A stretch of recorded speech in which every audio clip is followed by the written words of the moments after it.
So, back for another VGC guide, and this time we're looking at Toxicroak. This could, theoretically, be a Dondozo counter. Because of the dry skin, it's going to make it immune to the water type attacks. If you turn it into a fairy, it's immune to the order ups. Some Dondozos don't run Earthquake. Some just run the water and dragon coverage. If that is the case, Toxicroak will wall them. If not, they'll beat you with Earthquake.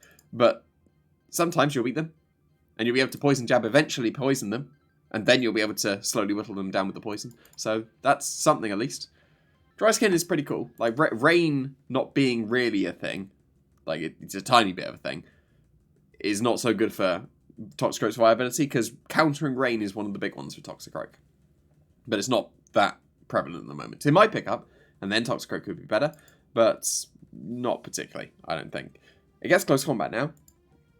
It's relying on cross-chop previously. Like, cross-chop was not reliable in the slightest, and then you had to go down to Drain Punch, which is not a bad move, but just not very strong. Close combat's decent, so it can do some pretty good damage now. Gets Fake Out, that's big, like for any Pokemon's viability. If it has Fake Out, it's usable, because you can always just click Fake Out on that first turn.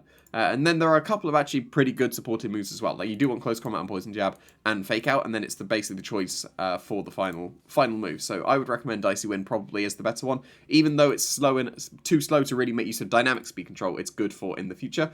Feint is also another good option on Toxicroak to make use of the Fake Out Feint combination, because then you can always go for a Feint if you're expecting them to protect on your Fake Out, and if you catch them with that, then that is going to swing the momentum very heavily in your favour. Another thing that could be recommended, maybe, is Chilling Water, because then you can pair with the Assault Vest, and then you can boost up your, technically, boost up your defenses paired with your Assault Vest. Another way of beating the Dondozo as well, if you can Chilling Water them down, then that would be not too bad as well. But otherwise, it's not got the greatest bulk. Like, you do kind of need the Assault Vest to be able to bulk it out, so it's not going to be hitting as hard, even now that it does get close combat. So that's not too bad, but really, if you're using a Fake Out Pokemon, like a Fake Out fighting Pokemon, you're going to really struggle to justify this over Hariyama, because that's pretty effective as well. And Medicham as well. Medicham's going to be very good as a Fake Out fighting Pokemon.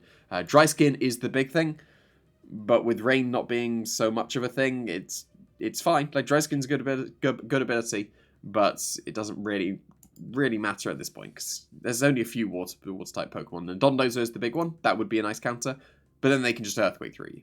So it can counter water types pretty well, but there's not too many water types that you need to worry about that much that you need Dry Skin. Just use Medicham or Hariyama instead, in my opinion.